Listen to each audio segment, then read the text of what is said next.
जय गुरु जी संगत जी।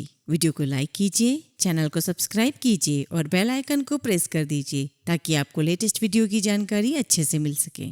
जय गुरु जी संगत जी। गुरु जी का अनंतम अनंतम शुक्राना। गुरु जी के श्री चरणों में कोटि कोटि प्रणाम और गुरु जी की प्यारी प्यारी संगत को जय गुरु जी। संगत जी, आज का सत्संग बहुत सुंदर है, बहुत खास है। गुरु जी की प्यारी और पुरानी संगत का सत्संग है और गुरु जी ने उन्हें बहुत ब्लेस किया है। उनकी जर्नी बहुत प्यारी है। संगत जी, आप सभी से रिक्वेस्ट है, सत्संग को आप अंत तक सुने, पूरा सुने, गुरु जी का ध्यान करते हुए सुने और पूरी श्रद्धा और भक्ति के साथ सुने। आपको अपने कई सारे सवालों के जवाब तो मिलेंगे ही, गुरु जी की असीम कृपा भी प्राप्त होगी। संगत जी, अगर आप भी अपना सत्संग शेयर करना चाहते हैं तो सुंदर लिखावट में हिंदी में ईमेल आईडी और व्हाट्सएप पर शेयर कर सकते हैं और अगर आप चाहें तो ईमेल आईडी और व्हाट्सएप पे टाइप भी कर सकते हैं। तो चलिए संगत जी, सत्संग शुरू करते हैं। संगत जी, आज हम जिनका सत्संग सुनने जा रहे हैं वो गुरु जी की प्यारी और पुरानी संगत अग्रवाल आंटी का सत्संग है। जय गुरु जी, शुक्राना गुरु जी, सारी संगत को जय गुरु जी। संगत जी, वैसे तो हम गुरु जी से 2000 में मिले, लेकिन मैं आज आप सबके साथ अपने जीवन का एक महत्वपूर्ण पन्ना शेयर करना चाहूंगी, जिससे आपको पता चलेगा कि गुरुजी महाराज की दृष्टि हम सभी बच्चों पर कब से है और ये सब कुछ सिर्फ ईश्वर को ही पता है। और संगत जी, हम सत्संग में साल को मेंशन करते हैं, ईयर मेंशन करते हैं, इसलिए क्योंकि उस साल उस ईयर में हमारी रूह ने परमात्मा को देखा है। संगत जी, जब मैं 4 साल की थी तब मेरे माता पिता ने मुझे ग्वालियर के सिंधिया हॉस्टल में डाल दिया था और संगत जी, वहाँ पर मेरी गुड मॉर्निंग और गुड नाइट मोर की आवाज से हुआ करती थी। और यहाँ तक कि संगत जी, कि जब भी मुझे अपने घर की याद आती थी, मैं उदास होती थी, तो वही पिकॉक मुझसे 10 फीट की दूरी पर आकर के बैठ जाता था और वहीं पर वो डांस भी किया करता था। इसलिए संगत जी, गुरुजी महाराज की कृपा हम पर कब से है वो सिर्फ और सिर्फ गुरुजी महाराज को ही पता है। लेकिन संगत जी, गुरुजी का हमारे परिवार से मिलना इस जन्म में 2000 को हुआ। और संगत जी, गुरुजी के पास हमें ले जाने वाले मेरे मामा थे और मैं आज तक उनकी बहुत बहुत शुक्रगुजार हूँ। मामा जी के साथ मेरे इन-लॉज और मेरे हस्बैंड पहली बार गुरुजी महाराज के पास गए। उस टाइम गुरुजी महाराज एम्पायर स्टेट में बैठा करते थे। मामा जी को देखते ही गुरुजी महाराज ने कहा, मैंने तुम्हारा एडमिशन कर दिया है। इससे पहले संगत जी, मेरी मम्मी गुरुजी महाराज से कुछ कहती, गुरुजी महाराज ने मेरी मम्मा से कहा कि मुझे सब कुछ पता है कि तुम्हारा टाइटैनिक जहाज डूब गया है और वैसे भी मैं कर ही क्या सकता हूँ, सबको अपने कर्मों का फल भुगतना ही पड़ता है। ये 2 सेंटेंस गुरुजी महाराज ने मेरी मम्मी से कहे। संगत जी, मेरे इन-लॉज और मेरे हस्बैंड जब घर आए तो उन्होंने मुझे गुरुजी महाराज के बारे में बताया, उनकी महिमा के बारे में बताया। लेकिन संगत जी, मेरा तब तक गुरुजी महाराज के चरणों में बुलावा नहीं था। संगत जी, 2001 में मैंने अपने बेटे को जन्म दिया और वहीं हॉस्पिटल से ही मेरे इन-लॉज और मेरे हस्बैंड गुरुजी महाराज के दरबार में गए और जैसे ही मम्मी और मेरे हस्बैंड ने गुरुजी महाराज के चरणों में मत्था टिकाया, गुरुजी महाराज ने कहा कि एक मुंडा दे दिया है, एक और दूंगा। और जब मेरे हस्बैंड हॉस्पिटल आए तो उन्होंने मुझे बताया कि हमने तो गुरुजी महाराज को कुछ बताया ही नहीं था, लेकिन फिर भी गुरुजी महाराज ने सब कुछ बता दिया और तुझे एक बेटा और ब्लेस किया है। संगत जी, इस बीच में गुरुजी महाराज ने मुझे नहीं देखा था और जब मेरी 9 मंथ की प्रेगनेंसी हो गई तो मेरे पास 2 खुशियां थी। एक, मेरा बेटा मेरे जीवन में आया था और दूसरी खुशी थी मुझे उस रब से मिलने की, जिनसे मिलने के लिए मैं बहुत बेसब्र थी। एक बार संगत जी, मेरे हस्बैंड एम्पायर स्टेट जाने के लिए तैयार हो रहे थे तो मैंने उनसे कहा कि आज मैं आपके साथ एम्पायर स्टेट चलूंगी, उसके बाद आप मुझे कभी एम्पायर स्टेट चलने के लिए नहीं कहेंगे। और संगत जी, जब मैंने गुरुजी महाराज के चरणों में मत्था टेका, मैं उस दिन हमेशा हमेशा के लिए गुरुजी महाराज की हो गई। और संगत जी, उस दिन मैं गुरुजी महाराज के सामने ही बैठी थी और मैं बहुत बहुत रोते जा रही थी। हालांकि मैं नहीं जानती थी कि मुझे रोना क्यों आ रहा था, लेकिन इतना जरूर जानती थी कि मेरे सामने बैठा मेरा ईश्वर, मेरे गुरुजी मुझ पर बहुत प्यार, बहुत कृपा, बहुत दया बरसा रहे थे। और संगत जी, ऐसे ही हम गुरुजी महाराज के पास जाते रहे और गुरुजी महाराज ने हम पर बहुत बहुत प्यार बरसाया। संगत जी, इस बीच में गुरुजी ने कभी भी हमसे बात नहीं की। सिर्फ गुरुजी महाराज ने मुझसे 2 बार कुछ पूछा। एक बार तो गुरुजी महाराज ने मुझसे पूछा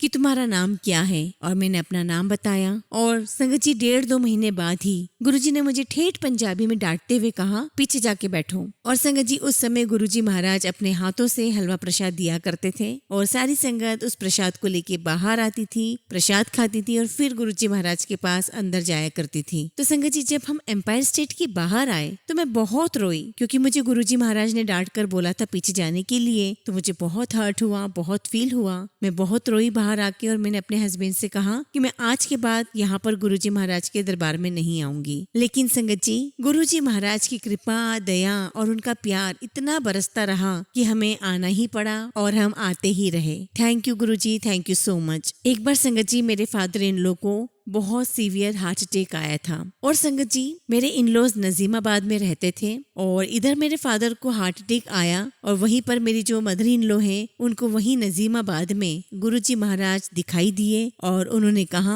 कि इन्हें तुरंत हॉस्पिटल लेकर जाओ, वो भी दिल्ली में, और इन्हें कुछ भी नहीं होगा। तो संगत जी, मेरी मम्मी, मेरे देवर ने पापा को गाड़ी में लिटाया और उन्हें गाड़ी से दिल्ली ले आए। अब संगत जी, मेरे ससुर जी का जो हार्ट रेट था बहुत बहुत कम था और उसी हालत में उन्हें दिल्ली ले आया गया। तो डॉक्टर ने उन्हें जब एग्जामिन किया तो बहुत सरप्राइज थे और उन्होंने हमसे पूछा कि इस कंडीशन में ये इतने दूर का सफर कैसे तय करके आ गए। और संगत जी, उसी दिन मम्मी एम्पायर स्टेट गई, गुरुजी महाराज को मत्था टेका और सारी कंडीशन बताई। तो गुरुजी महाराज ने कहा कि चिंता मत करो, मुझसे पहले तो नहीं जाएगा। संगत जी, 2007 में गुरुजी महाराज ने अपना चोला छोड़ा एंड 2009 में मेरे फादर इन लॉ की डेथ हुई। संगत जी, प्लीज बिलीव मी, आपने भी कई बार सुना ही होगा और ये मेरा पूरा दावा है, मैंने एक्सपीरियंस किया है कि गुरुजी महाराज का हर एक वचन सत्य होता है। संगत जी, एक बार हम लोग एम्पायर स्टेट आ रहे थे और मैं, मेरा बेटा और मेरे हस्बैंड साथ में थे और हमारे पड़ोस में एक आंटी है जो ड्राइविंग सीख रही थी।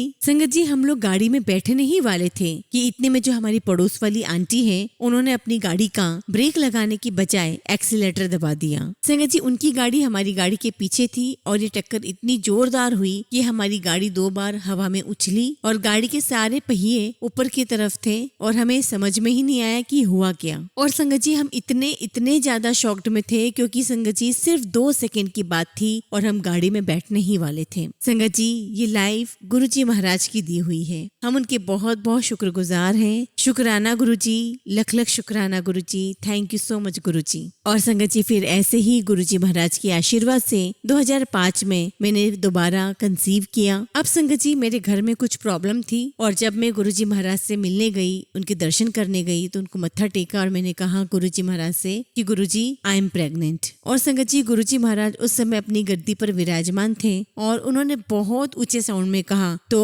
और उसके बाद कुछ कहा नहीं। और 2006 में मुझे एक बेबी गर्ल हुई, वो भी गुरुजी महाराज के आशीर्वाद से। थैंक यू सो मच गुरुजी। और संगत जी, मैं अपनी इस बच्ची की डिलीवरी के बाद इतनी ज्यादा बीमार हो गई, इतनी ज्यादा बीमार हो गई कि कहीं कोई डॉक्टर डायग्नोस ही नहीं कर पा रहा था कि मुझे क्या हुआ है। संगत जी, 2006 में बहुत स्ट्रिक्टनेस हो गई थी गुरुजी के यहाँ पर और बच्चों को आना अलाउड नहीं था। एक दिन संगत जी, जब मेरी बेटी 1.5-2 महीने की थी तो मैंने अपने हस्बैंड से कहा कि चलो एम्पायर स्टेट चलते हैं गुरुजी महाराज के दर्शन के लिए। इतने में मेरे हस्बैंड ने मुझे कहा कि वहाँ पर बच्चे अलाउड नहीं है। तो मैंने कहा कि ठीक है, हम ऐसा करेंगे कि मत्था टेकेंगे, चाय प्रसाद लेंगे और घर वापस आ जाएंगे। और संगत जी, जैसे ही हम एम्पायर स्टेट पहुंचे, हमने मत्था टेका, चाय प्रसाद पी और हम बाहर निकल ही रहे थे कि एक सेवादार अंकल आए और उन्होंने कहा कि गुरुजी महाराज ने कहा है कि आप लंगर प्रसाद लेकर ही जाएं। संगत जी, जनरली गुरुजी महाराज के दरबार में यानी कि एम्पायर स्टेट में लंगर प्रसाद हॉल में ही सर्व किया जाता था, लेकिन उस दिन गुरुजी महाराज ने हमें वो लंगर प्रसाद हमें एम्पायर स्टेट के बाहर जो सीढ़ियां हैं वहां पर हमें मिली। हमने वही लंगर प्रसाद ग्रहण किया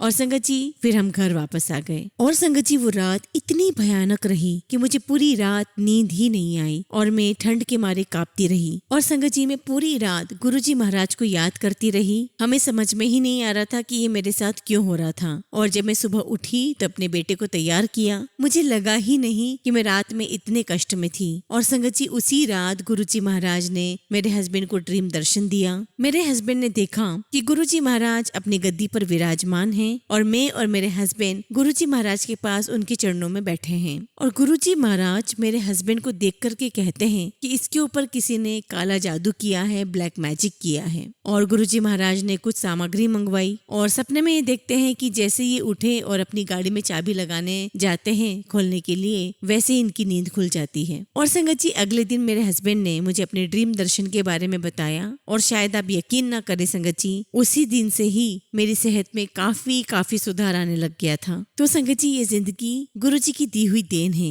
उन्हीं की बख्शिश है। और संगत जी, आज मैं अपने बच्चों के साथ जो जीवन जी रही हूँ वो गुरुजी महाराज की ही मेहर है। मैं तो बहुत ज्यादा अवगुणों से भरी हूँ मालिक। आपने मुझ पर इतनी ज्यादा कृपा की है और मैं आपको तहे दिल से शुक्राना करती हूँ गुरुजी महाराज। संगत जी, जब 2007 में गुरुजी महाराज ने जब चोला छोड़ा तब मुझे याद नहीं है कि मैंने कभी इस प्रकार से फील किया कि मुझे गुरुजी महाराज से बहुत प्यार है। और संगत जी, जब हम गुरुजी महाराज के पास जाया करते थे तो उनमें कशिश, एक खिंचाव था। संगत जी, एम्पायर स्टेट में जनरली 7 to 9 शब्द चला करते थे और हमारी कोशिश होती थी कि हम गुरुजी के दरबार में 6:30, 6:45 हम पहुंच जाएं। एक दिन संगत जी, हम एम्पायर स्टेट 6:30 बजे ही पहुंच गए और जब हम एंटर हुए एम्पायर स्टेट में तो मुझे अच्छी तरीके से याद है गुरुजी महाराज अपनी जगह पर विराजमान नहीं थे। संगत जी, उस दिन मुझे गुरुजी महाराज नजर नहीं आए और मैं सीधे जाकर के जहाँ पर गुरुजी महाराज की चेयर है मैं वहाँ जाकर के बैठ गई। और संगत जी, मैंने अपनी आंखें बंद कर ली और थोड़ी ही देर में संगत आने लगी और जैसे ही मैंने आंखें खोली मैंने देखा कि गुरुजी महाराज वहीं कारपेट पर बैठे हुए थे,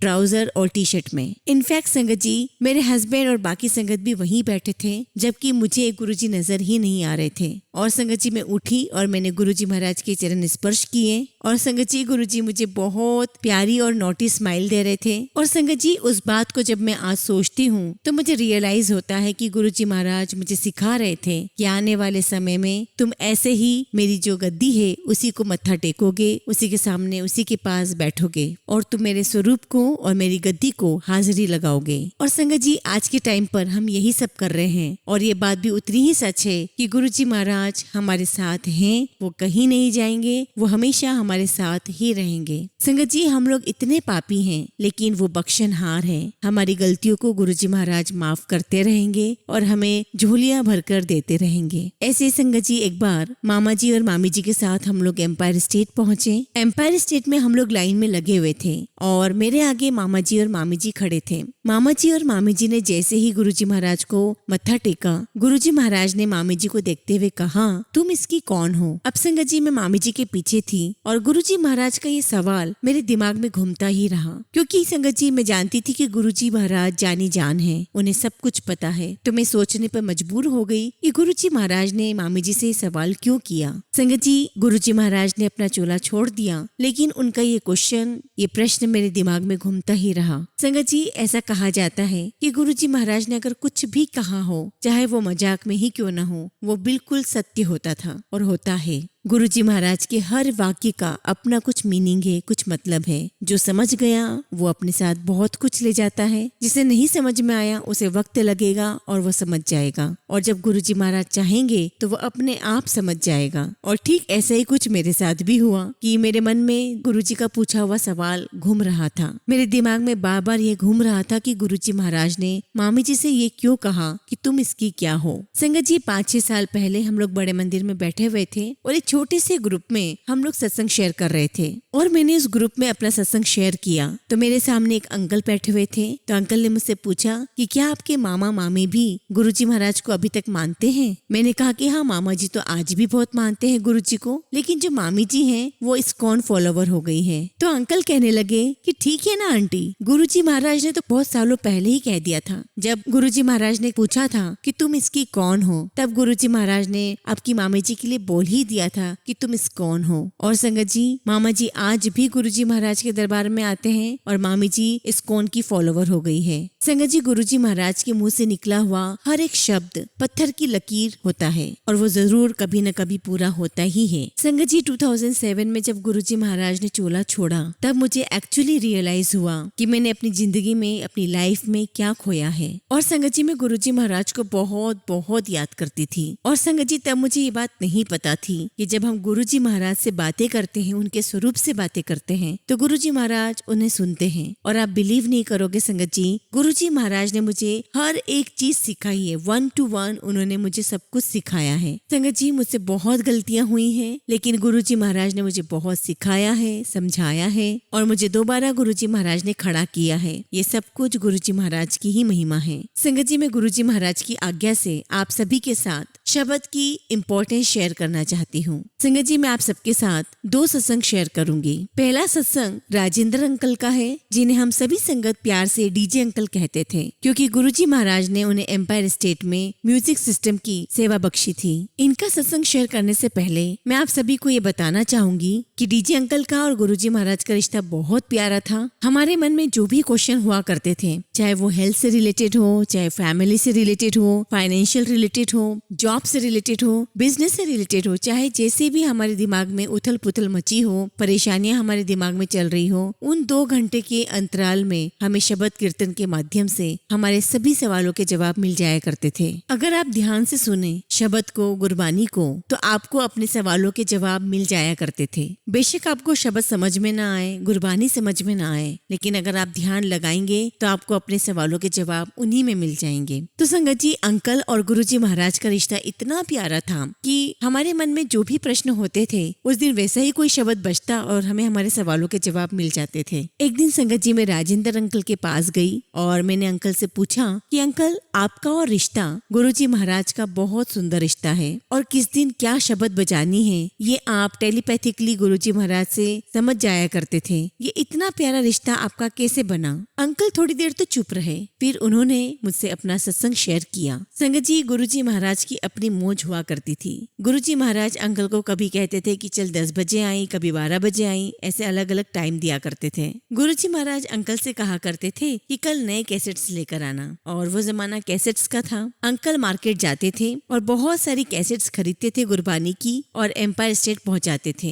अंकल ने हमसे शेयर किया कि गुरुजी महाराज खुद अपने आप से हर एक शब्द चुना करते थे जिन्हें आज हम सुनते हैं, और संगत जी, शब्द सुन सुन करके गुरुजी बता दिया करते थे कि किसको रखना है, किसका शब्द चलाना है और किस कैसेट को डिस्कार्ड कर देना है, और फिर कहा करते थे कि ये शब्द बजाना। और संगत जी, डीजे अंकल ने हमें बताया कि गुरुजी महाराज ने जब ये एक शब्द सुना कि ओखी घड़ी न देखन देही, उस दिन संगत जी गुरुजी महाराज ने ये शब्द लगवाया। वो लगभग 5 बजे की बात होगी, और जैसे ही वो शब्द खत्म होता था, गुरुजी महाराज अंकल को इशारा करते थे कि दोबारा लगाओ, और अंकल ने वो शब्द कम से कम 45 मिनट्स तक प्ले किया एम्पायर स्टेट में। और वो शब्द सुनते हुए गुरुजी महाराज अपनी गद्दी से अपने रूम तक वॉक करते रहे कंटिन्यूसली। और 5:45 पे गुरुजी महाराज ने अंकल को कहा कि एम्पायर स्टेट का दरवाजा खोल दो। और जैसे ही अंकल ने दरवाजा खोला, गेट खोला, उन्होंने देखा एक आंटी सामने खड़ी हुई है और बहुत बहुत परेशान लग रही थी। और गुरुजी महाराज ने उन आंटी को देखते हुए कहा कि तुम इतनी देर से क्यों आई हो? मैं कब से तुम्हारा वेट कर रहा था। और संगत जी, वो आंटी हैरान थी, क्योंकि संगत जी, वो आंटी पहली बार गुरुजी महाराज के दरबार में खड़ी थी। और फिर गुरुजी महाराज ने अंकल से कहा कि जाकर के किचन में से मीठा प्रसाद लेकर आओ। अंकल गए और प्रसाद लेकर आए, और गुरुजी महाराज ने उस प्रसाद को अपने हाथों में रखा और कुछ बोला, और कुछ बोलने के बाद वो प्रसाद उन्होंने उन आंटी को दे दिया। और गुरुजी महाराज ने उन आंटी से कहा कि जा, मैंने तेरे बेटे को एक और जिंदगी बख्श दी। संगत जी, वो अंकल आज शादी कर चुके हैं, लेकिन उन्हें बहुत सारे एलिमेंट से बहुत बीमारियां हैं। लेकिन संगत जी, अगर आप उनका ये सत्संग सुनोगे तो आपको लगेगा ही नहीं कि वो इतनी तकलीफ से गुजर रहे हैं। और आज भी संगत जी, अंकल गुरुजी महाराज के बहुत बहुत शुक्रगुजार हैं। ऐसे ही शब्द से रिलेटेड मैं एक और सत्संग आप सबके साथ शेयर करूंगी। संगत जी, ये सत्संग अनीता वर्मा आंटी का है। एक बार अनीता आंटी को गुरुजी महाराज ने अपने चरणों की सेवा बख्शी। आंटी गुरुजी महाराज की सेवा कर रही थी और गुरुजी महाराज ने एक शब्द बजवाया, निंदो निंदो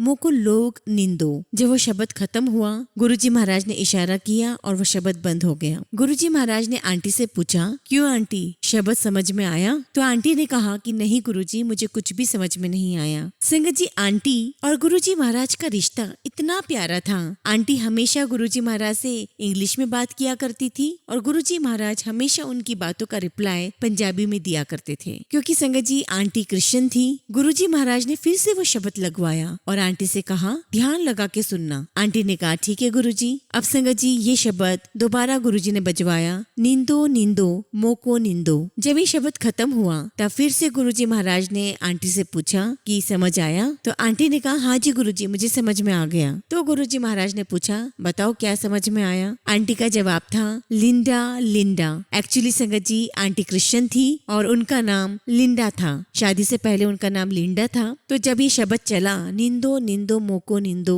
तो आंटी ने बोला कि मुझे समझ में आ गया है गुरुजी, लिंडा लिंडा। और जब गुरुजी ने ये सुना तो वो बहुत बहुत हंसे। फिर गुरुजी महाराज ने एक आंटी को इशारा किया और कहा कि इसे समझाओ कि इसका मतलब क्या है। तो संगत जी, गुरबानी और शब्द की बहुत बहुत इम्पोर्टेंस है। हम लोग जब भी अपने घर पे कहीं पर भी सत्संग करवाएं और जो भी शब्द या गुरबानी लगाएं, हमें वही शब्द और गुरबानी लगानी चाहिए जो गुरुजी पसंद किया करते थे। क्योंकि संगत जी, वो शब्द गुरबानी गुरुजी महाराज ने अपने आप से खुद अपनी पसंद से पसंद की हुई है, सिलेक्ट की हुई है। इसीलिए मैं सभी संगत से रिक्वेस्ट करती हूँ कि हमें ये चीज फॉलो करनी चाहिए। हमें गुरुजी की हर एक बात माननी चाहिए। हमें उनकी बताई हुई हर वो राह पर चलना चाहिए। इसी से रिलेटेड संगत जी, मैं आपको शब्द से संबंधित एक सत्संग सुनाती हूँ। बनारस में मेरे भैया सत्संग करते हैं अपनी फैक्ट्री में। संगत जी, वहाँ के लोगों को हम जिस हिंदी में बात करते हैं उन्हें वो हिंदी भी समझ में नहीं आती। यहाँ पर जो संगत है वो बनारसी हिंदी बोलती है। और संगत जी, वहाँ पर जब शब्द गुरबानी बजते हैं 2 घंटे के लिए, तो उस 2 घंटे के दरमियान बहुत बहुत पिन ड्रॉप साइलेंस रहता है और बहुत डिसिप्लिन रहता है।